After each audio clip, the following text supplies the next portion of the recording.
जौना के लोग सुनले न होखे लगे कि नहीं कुछ अचूक बात मिलल साबित करवे भी रहा में।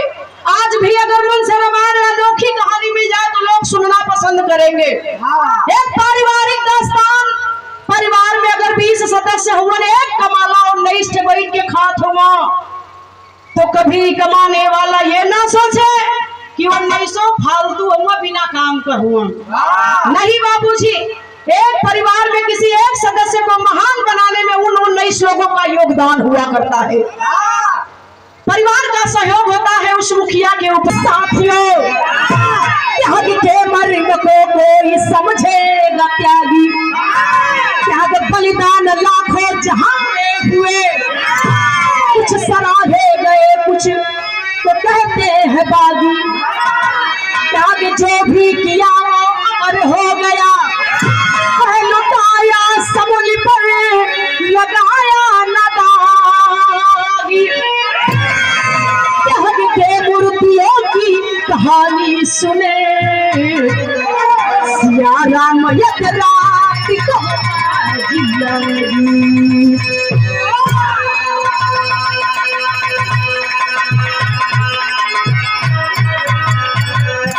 त्याग के मूर्तियों की कहानी सुने, सिया राम एक रात को बाजी लागी। कहाँ बाजी लगल, कब लगल, कैसे लगल? एक लाइन कव्वाली मास्टर ला।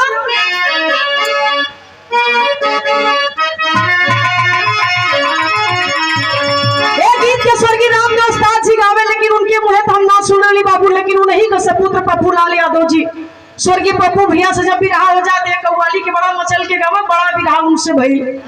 भैया जब हुआ चैनल में हमन के ले गईला बड़े भैया विजय लाल यादव जी, तब पप्पू भैया से ही हमार दो मुकाबला रहे, जब गावक एकदम सहूर ना रहे। का गावले वो मास्टर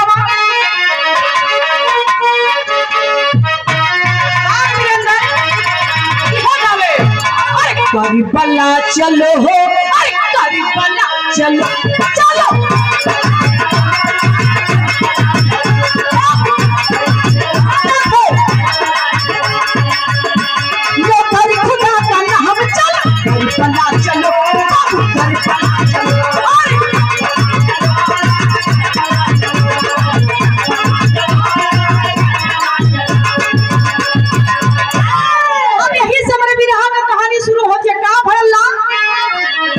अवधि में रात को हो, अवधि में रात को, अवधि में रात को हो,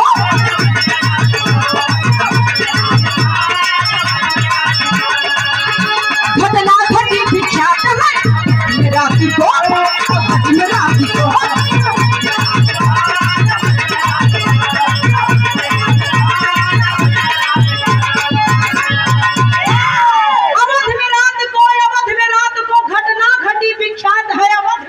अब यह बताओ थी कि मर्यादा पुरुषोत्तम श्री रामचंद्र हमारे आपके जैसे एक इंसान होकर के धरती दुनिया में इलन, लेकिन भगवान बन के गईलन, उन्हें भगवान बनाओ में केकर योगदान भल।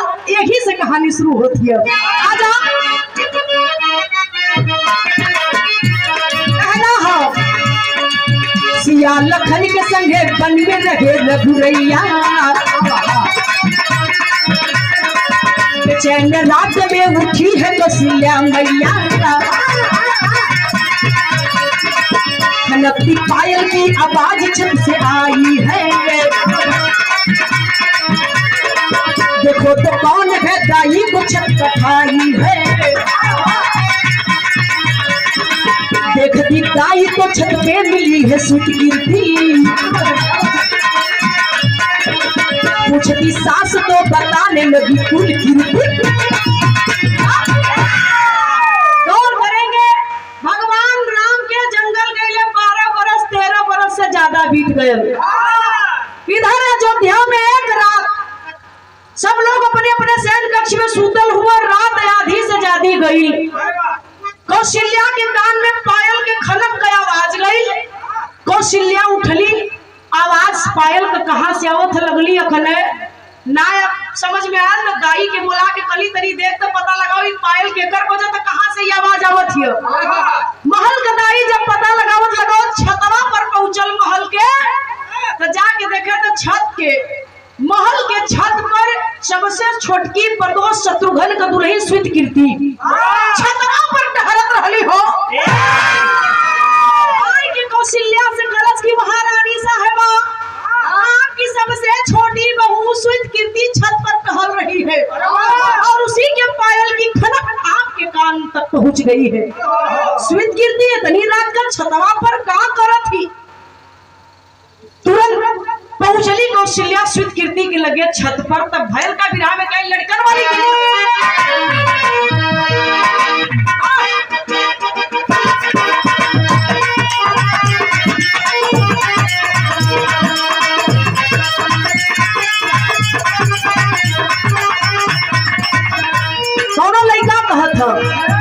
आजकल कई कुल गीत लड़कन के कलजू का व्यू है, कहना है का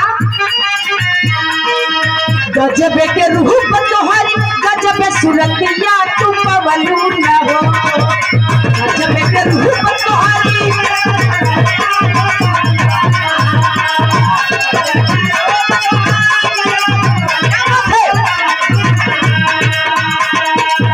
गजब के रूप तोहरी गजब सुरतिया तू पवलू न हो, तोरी सब के दीवाना पवलू न हो, तोरी सब के दीवाना पवलू न हो।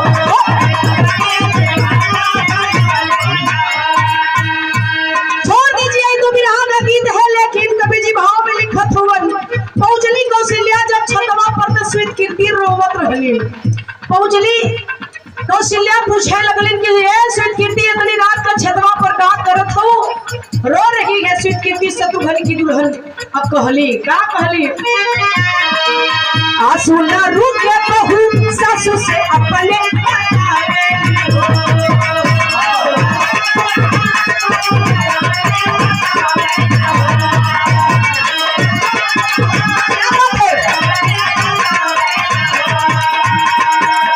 आंसू न रुके बहू सासू से अपने हवेली हो, तू हमसे हवेली हो, तू हमसे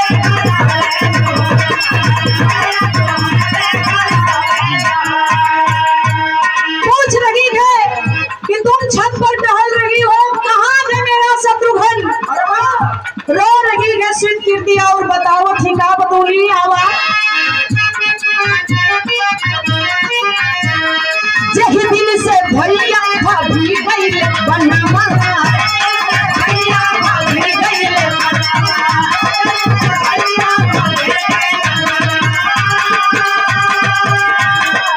वही दिन से दोहरे गईले सजना बना। भैया क्या बात है,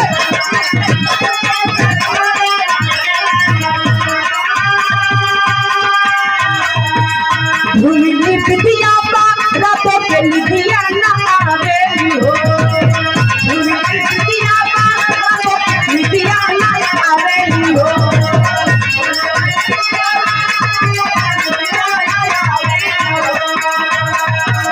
निधिया रातों के निधिया ना आवेली हो, हमसे क्या आवेली हो,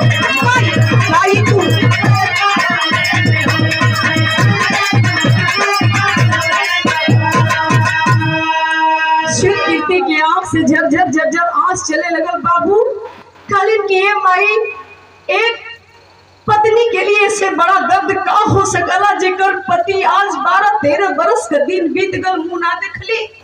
तो का हो खालिन की जौने दिन से भैया भाभी जंगल गईलन माई, वही दिन से हमार स्वामी महल त्याग दिलन। आखिर हाउ कहाँ कौशल्या रोवे लगली। कलिन आखिर मेरा बेटा कहाँ है स्वीकृति। कलिन की वह नंदी ग्राम जहाँ भरत भैया महल त्याग करके जाएगी, 1 फीट जमीन से नीचे गढ़ा में कुश का आसन बना के लेटल हुवन, वही जहाँ हमार स्वामी जान के पहरेदारी करत हुवन। आय हाय हाय बाबू, इतनी बात कौशल्या की जिसे मालूम पड़ल कि आग लेस तेस तुरंत पालकी मंगोलिन अब पतोहिया के लेके पहुंचल हुन। मास्टर यहाँ गीत बदल गया।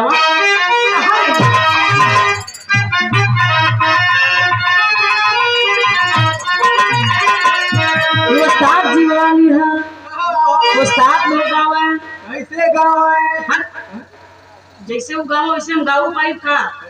अरे भैया ऐसा मत करा, तनी मनी गा लेवल जाओ, लोन का लगावल बगिया है। आवे का गावे स्वर्गीय रामदेव गुरु जी का गावे भैया।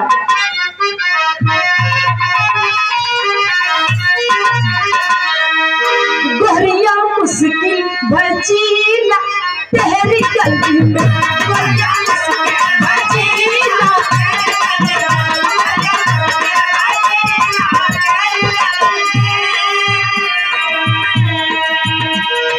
तेरी गली तेरी गली तेरी गली तेरी गली तेरी गली में रमजा रमजा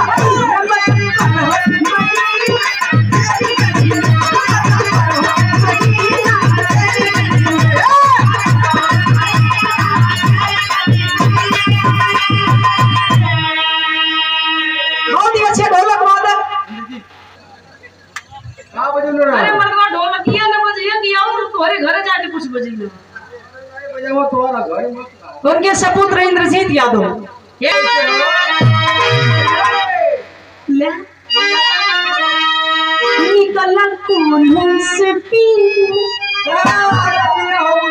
चल गल निकला कौन से पीना तेरे कौन से पीना तेरी गली में।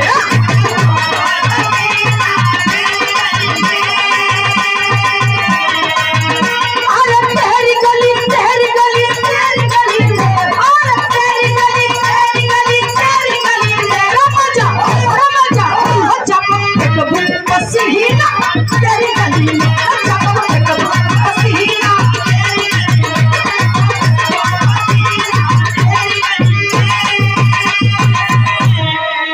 गौर करेंगे। कौशल्या कहली कि अरे 14 बरस बीतने वाला अभी आया नहीं, चल तुरंत कौशल्या स्वीत कीर्ति के लेके चलल है ना मास्टर भाव कहली कौशल्या नारी चला चलना चला चला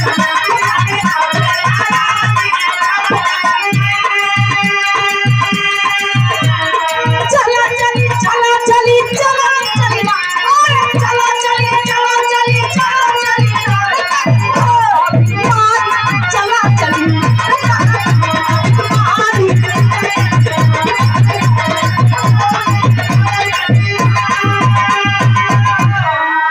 तुरंत पालकी में अपनी बहू स्वीत कीर्ति को बैठा दिया। कौशल्या नंदी ग्राम के लिए रवाना हो गई। आज जब वहां गई तो वहां का नजारा का देखा थी मास्टर।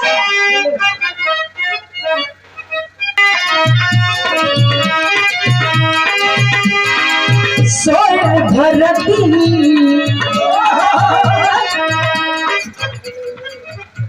सोए धरती शत्रुघ्न बने प्रहरी,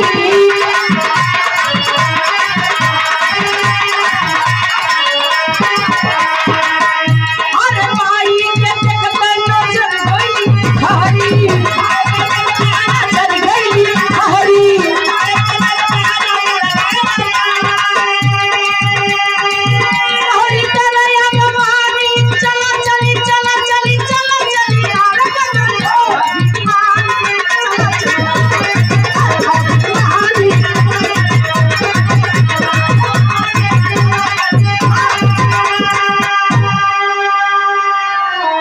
तुरंत जब कौशल्या नंदीग्राम में पहुंचली तो भरत सूतल हुआ, वही शत्रुघ्न खड़ा होकर के पहरेदारी करत हुआ बेनिया डोलावत हुआ।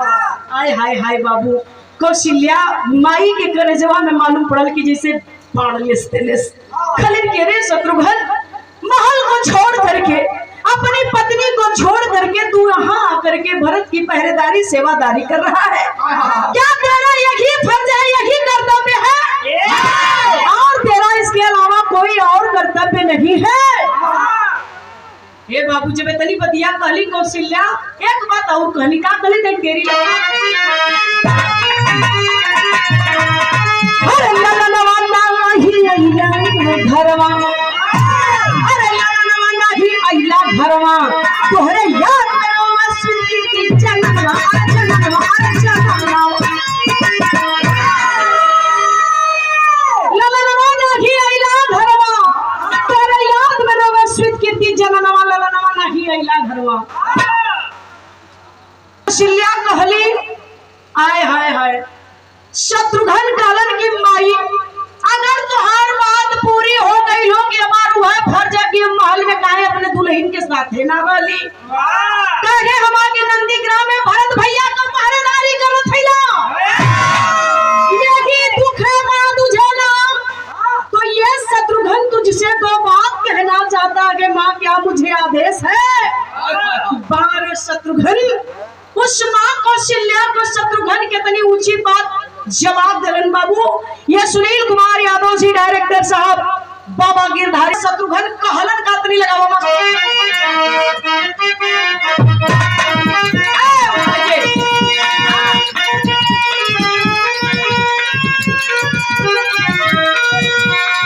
माता मेरी बात सुनो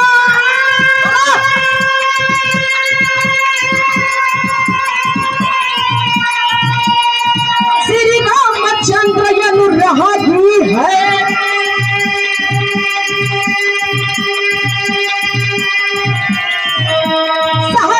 उनके लखन लाल जी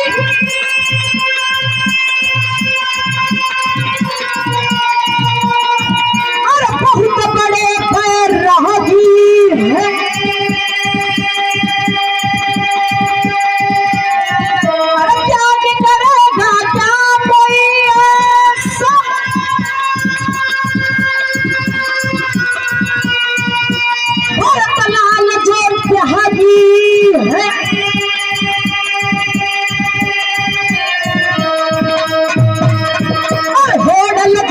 हमें न रोको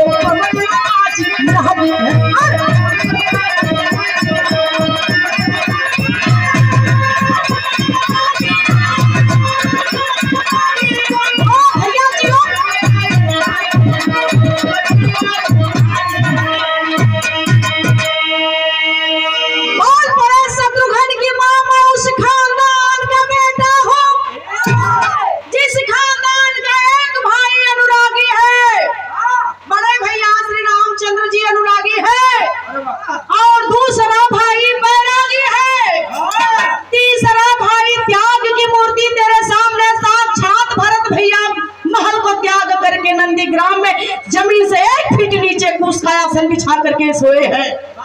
तो एक भाई अनुरागी दूसरा त्यागी तीसरा बैरागी तो क्या ये शत्रुघ्न ही भोगी है मैं ही भोगी बन जाऊं महल में भोग विलास करूं इसी पर तू खुश रहेगी नहीं मां नहीं ये नहीं हो सकता। ये तने बतिया भैंस कहला शत्रुघ्न कौशल्या मैया से हम है आप लोगों के बतावत कि राम भगवान भैलन कैसे राम भगवान हो गए जो इंसान बन करके हमारे आपकी तरह इस दुनिया में आए और भगवान बन करके गए कैसे भगवान बनलन है बतावत हिला। इधर जब इतनी बात शत्रुघ्न कहलन तब ले भयल का मास्टर नहीं लगावा था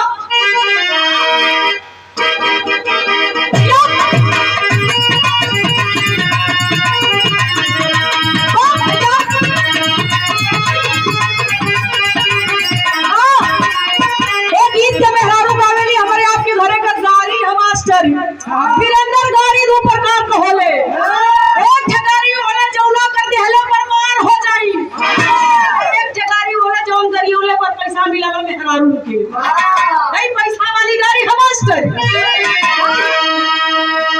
मोरे पीछा बहर मारेगा मोरे पीछा बहर मारेगा अरे छिछली कड़िया राजा वाले लवा की लहला नचना राजा वाले लवा की लहला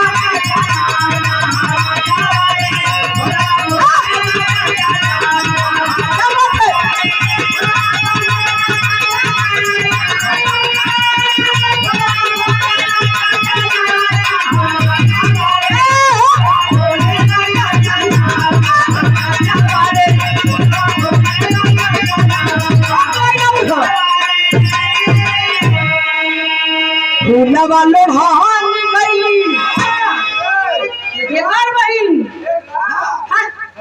फूलवा लोढ़ान गई अरे संतू का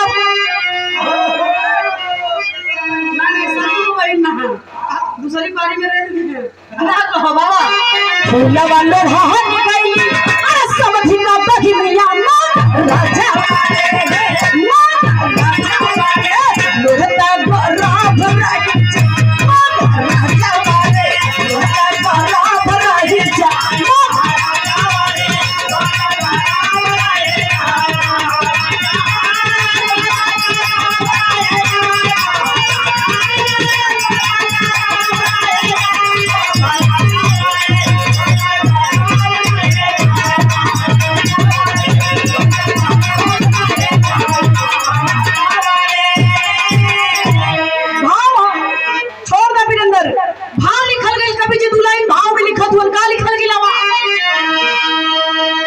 रहली पतिया तबले अरे लाली ये पतिया झूठी लेके चले भालू पान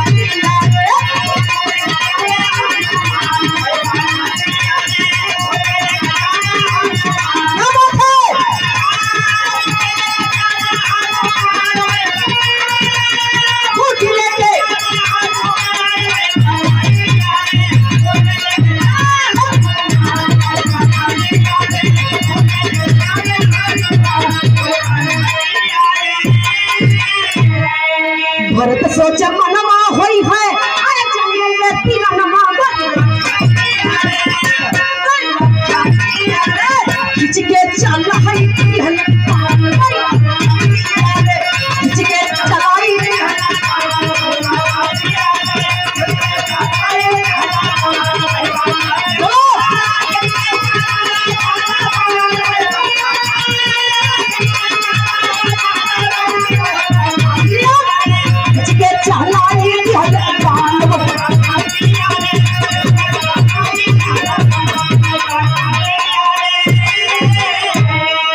धवलागिरी समय है तो गिरले धवलागिरी समय है तो गिरले अरे अंजलि नलनवा वही पठिया रे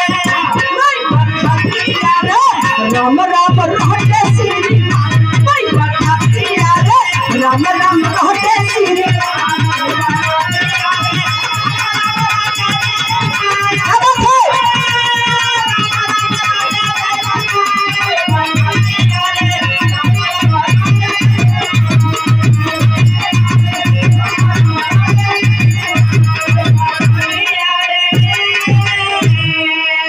गौर करेंगे बाबूजी।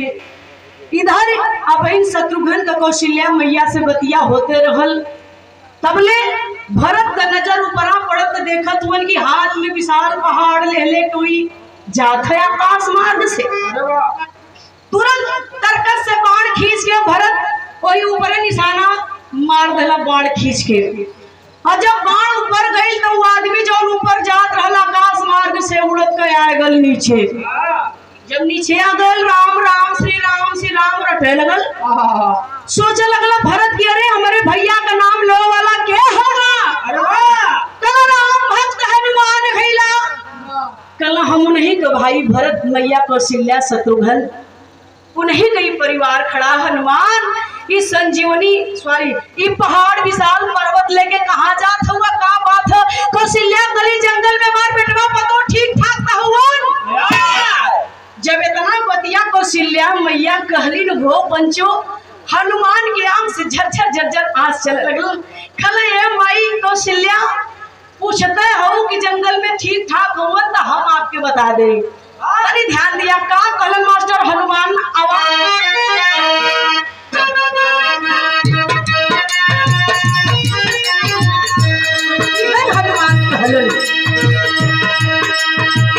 कौशल्या माई सुना भरत भाई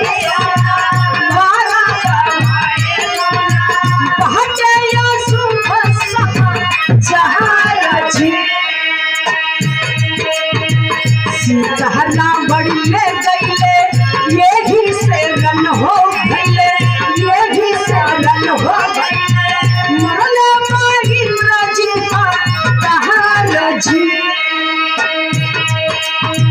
लागल लखन के छाती लागल लखन के छाती रोवना छछो खाती रोवना छछो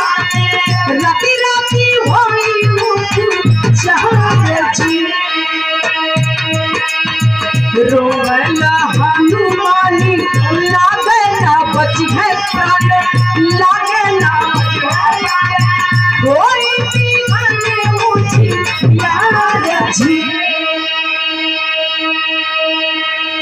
हनुमान रो रो करके कहलन कि हे मैया, सीता के रावण हर के छल पूर्वक लंका में ले जाए के अशोक वाटिका में रख ले हुआ। भगवान राम चढ़ाई गईलन लंका पे, लक्ष्मण के शक्ति बाण इंद्रजीत मार देले है, छाती में लक्ष्मण मरे वाला हो। हमके आदेश मिलल संजीवनी बूटी ले जाए का, हमरे समझे में ना ले पहाड़वे लेके जात हिला। अब तो घोर अनर्थ भरत भैया कहला बाण मार के नीचे गिरा दिलन। माई रात हमके संजीवन बूटिया लेके पहुंचे रहल लंका में, अब हम जिंदगी में न पहुंच पाई। माई भरत भैया हमके नीचे गिरा दिलन और अब लक्ष्मण भैया मर जइहन। अब लक्ष्मण भैया के कोई बचाव वाला ना है। हनुमान रो रो के इतनी बतिया जब कहलन, बोल पड़ी कौशल्या, क्या कहे हो हनुमान, मेरा लक्ष्मण मरने वाला है, तो अगर मेरा लक्ष्मण मर जाएगा तो जा करके मेरे राम को एक मेरा संदेश कह देना। आए हाय बाबू करेजा सिमट जाई हो। कौशल्या आखिर संदेशवा राम के का देली हनुमान के द्वारा, तनी सुने।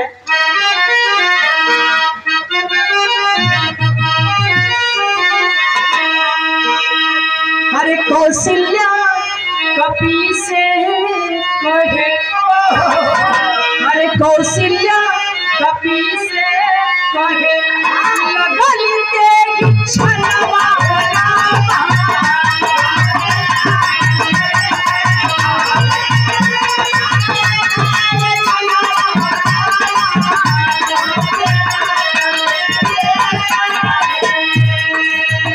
जहाँ के हमारे राम से पूछो, जहाँ के हमारे राम से पूछो,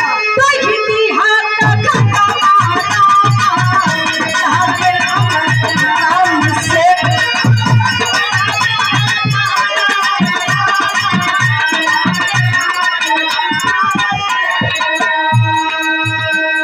501 रुपए का पुरस्कार बड़े भैया।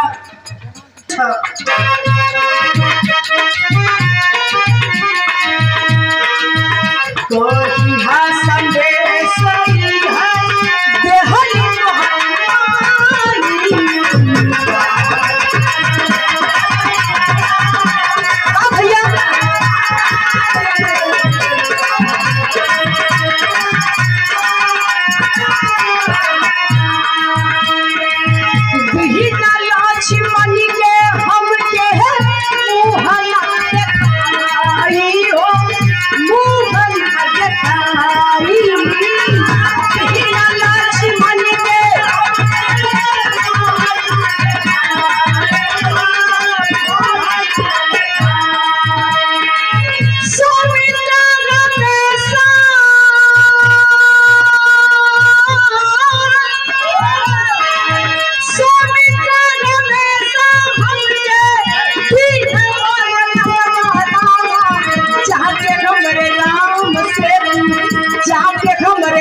लक्ष्मण को नहीं, लेकिन लक्ष्मण अनायास मारा जाएगा। अगर अनायास लक्ष्मण मारा गया तो कह देना राम से, अयोध्या में लक्ष्मण के मर जाने के बाद मुंह दिखाने मत आना। मैं सोच लूंगी कि मेरा लक्ष्मण के साथ साथ मेरा राम भी मर गया, यही कहना मेरे राम से जाकर के। अरे बाप रे बाप, इतना जब सुनना हनुमान की कौशल्या मैया ऐसे कहते कि लक्ष्मण मर जाई है तो राम भी अयोध्या में मत नहीं है, इतने बतिया तब हो था तबले भैन का मास्टर पहपट लगा।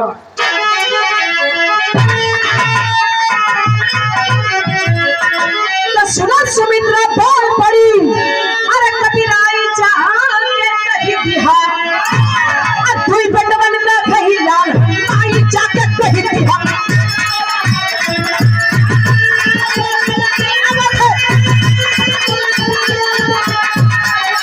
भैया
जाएगी। सुमित्रा जब कौशल्या के बतिया हनुमान से कहत तो सुनली, आड़े लेके गई ले जाके पूरे हनुमान से कहली कि हे हनुमान, जवन दीदी कौशल्या संदेश राम के कहली है देवा बदे तोहसे, ई संदेश हमरे राम से मत दीहा। हम बतावत थी कि राम से का संदेश देवे की है। आय हाय हाय बाबू, बार सुमित्रा का संदेश देली मास्टर।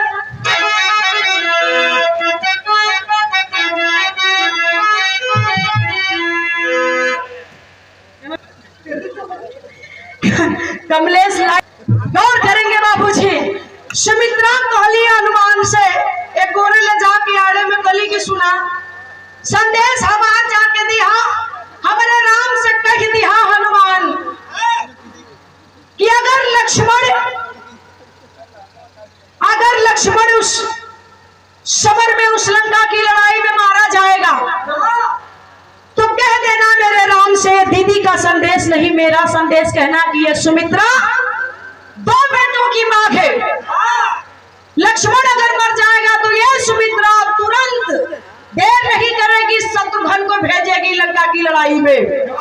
लेकिन उस अहंकारी नीच पापी रावण के सामने कह देना मेरे राम से सर मत झुकाएगा, ये सुमित्रा बर्दाश्त नहीं कर पाएगी। मैं तुरंत अपने दूसरे बेटे शत्रुघ्न को भेजूंगी नीच पापी अत्याचारी का वध करने के लिए। ये बतिया सुमित्रा हनुमान के गली की जाएगी है, हमरे राम से संदेश दिया। अब इतने बतिया सुमित्रा कहत है, अब तब ले आयल के अलग लगाओ।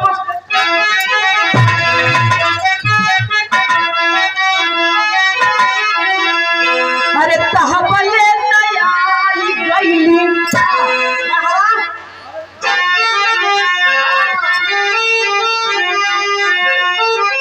अरे तहबले तैयारी गईली कई मदरिया पंच, तहबले तैयारी गईली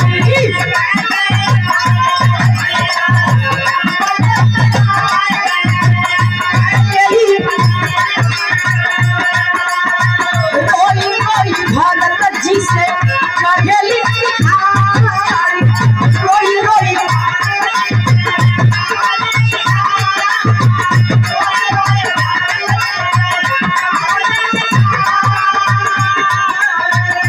ज्यादा बेटा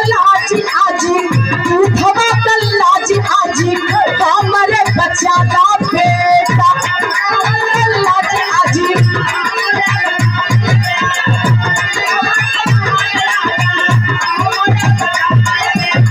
त्याग हो तुहार जाए पावई ने बेटा, त्याग हो तुहार जाए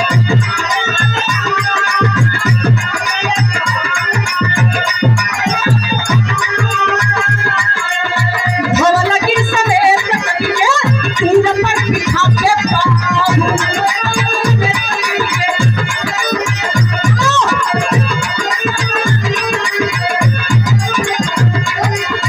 भेज अपन में लंका पीना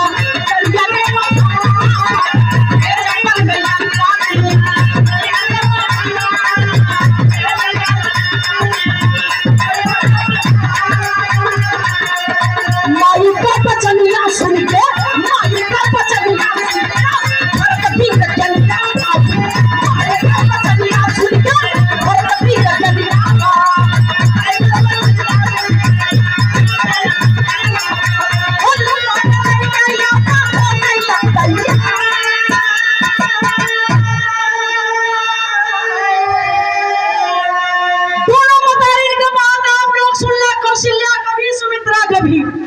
लेकिन अब राम का तीसर की बतारी कैकेयी आ गई।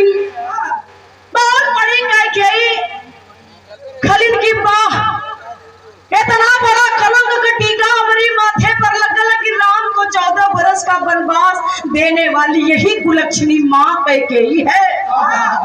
तो भरत बेटा, मैंने दोनों माओं की बात सुन लिया, लेकिन अब ये कैकेयी का भी कुछ फर्ज बनता है बेटा।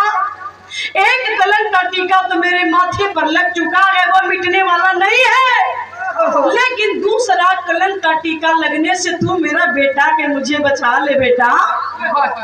भरत कलन कुलक्षणी माँ यहाँ क्या लेने आ गई? मैं तेरा मुंह नहीं देखना चाहता, चली जा यहाँ से, चली जा यहाँ से।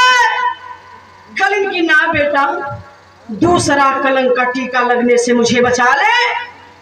भरत कलन माई कहल का जादू कली की लंका के लड़ाई में लक्ष्मण के कलेजा में बाण लगल, जो लक्ष्मण के छाती पर इंद्रजीत ने कटार मारा है शक्ति बाण। तो है बेटा, अगर लक्ष्मण मर जाए हन, यही दुनिया के लोग लक्ष्मण के मौत का रीजन, मौत के लक्ष्मण के मौत का कारण इस कैकेयी को बताएंगे। तेरे बाजुओं में वो ताकत है जिस हनुमान को तूने बाण मार कर नीचे गिरा दिया है। यह संजीवनी बूटी एक पल में लंका पहुंच जाएगी अगर तुम चाहोगे। भरत कलन माई, हम कहा कैसे कली की बाण निकालो और उसी तीर पर हनुमान को बिठा लो और एक पल में जैसे ही बाण छोड़वा जाए के लंका में उतर जाइए हनुमान। आई हनुमान जिंदगी में रातों रात पहुंच गई है लंका और संजीवनी बूटी न मिली तो लक्ष्मण मर जाई है। भरत बाहुबल हो, लोग कहला आप लोग सुन लो, वो भरत बाहुबल हो। ये आशीर्वाद जे की मिले जानला की बहुत पुण्य का काम कैले बस जे के आशीर्वाद मिल गल। हनुमान जौनी समय कही गई कहली कि भरत बाहुबल हो। हनुमान चकबका गई कलारी, जब भगवान को पैरवा छुईला चाहे जब प्रणाम करीला तो भगवान राम कहला भरत बाहुबल हो। आज हमारे समझ में आल कि भरत बाहुबल हो का आशीर्वादवा काहे देलन। तुरंत तीर निकललन तरकस से भरत और निकाल के तरकस से बाण कला हनुमान, अब यही तीर पर बैठ जा। पर्वत समेत हनुमान के आदेश दहला भरत और पर्वत समेत हनुमान और तिरिया पर बैठल हुए बाबू। भयल का मास्टर आखिरी भाव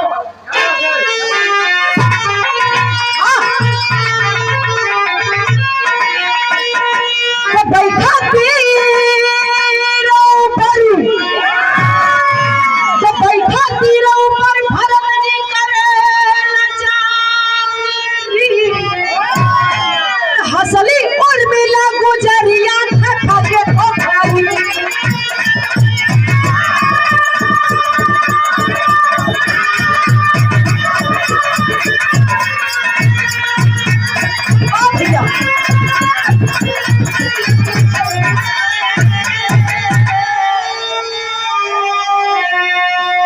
घोर आश्चर्य हुआ उस महफिल के अंदर, जैसे ही हनुमान तिरिया पर बैठला बगले में लक्ष्मण तो पत्नी उर्मिला खड़ी रहली। आज जैसे ही हनुमान और भरत के तिरिया पर बैठा तुरंत उर्मिला ठट्ठा मार के हंसा लगली। हनुमान कहलन कि ओ हो एक बात कहत हूँ। हनुमान का कहते लाता, अरे कहला हनुमान प्राणी पति के पाप भर में हासिल कहे करत पाड़ू घर में कहली सती सीना तानी के बात कह सुनला हमारी हसली और मिला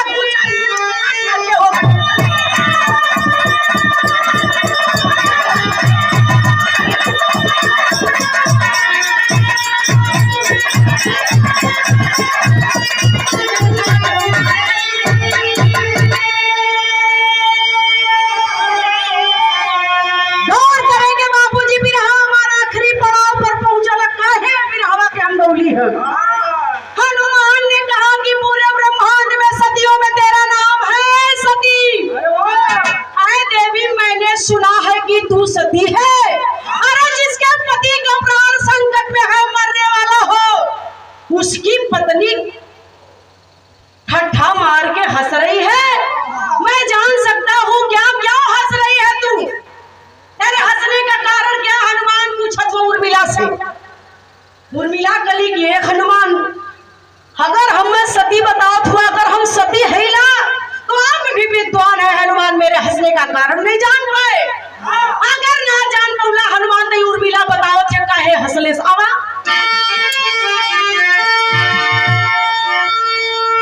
अरे तो कहला,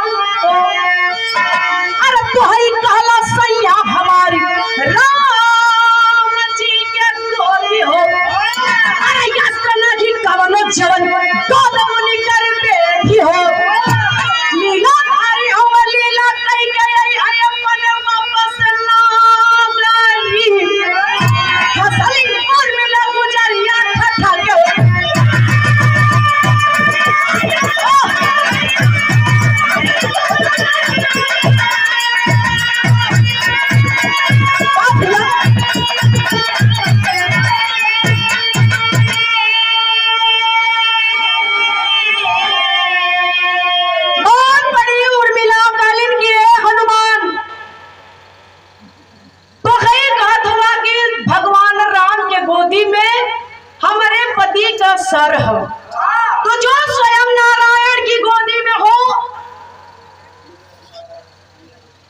माता राजकुमारी यादव जी की तरफ से। और रहल सवाल हमारे सतीत्व का, तो हे हनुमान, हे सूर्य के बताहत हुआ कि उदय हो जाइए तो लक्ष्मण का प्राण खतरे में हो जाए, ना बची है सती है ला परीक्षा लेवे के हो है तो एक रात के बाद ना, एक दिन के बाद ना, 2 4 6 महीना एक अयोध्या में आराम कैला, विश्राम कैला, सूर्य के रोक ले। उ सती उर्मिला गई हनुमान परीक्षा लेवे के तो रुक जा। आय हाय हाय बात इतना हनुमान सुनना, वो पूरे परिवार के प्रणाम कैलन। हर भरत तीर छोड़ देला, जाए के लंका में उतरलन। लक्ष्मण का प्राण बचल, इधर राम विजय प्राप्त कैलन लंका पर। तो बाबूजी, मेरे इस गीत को गाने का यही मतलब रहा कि राम को भगवान बनाने में कौशल्या, सुमित्रा, कैकेयी, भरत, शत्रुघ्न, लक्ष्मण, उर्मिला, मांडवी, स्वीकृति, सभी लोगों का योगदान रहा। पूरे परिवार का, पूरे राज्य के लोगों का योगदान रहा भगवान राम को भगवान बनाने में। हे परिवार में कभी कोई ये न सोचे कि हम ही कमात है, हम ही कबूल करत है, और सारा लोग मास्टर खानदान का परिचय है। गुरु बिहारी गुरु रमन ऐसे थे इसी वतन में, श्यामा सीताराम भरत जी, अरे विश्वनाथ क्या मन में लगावा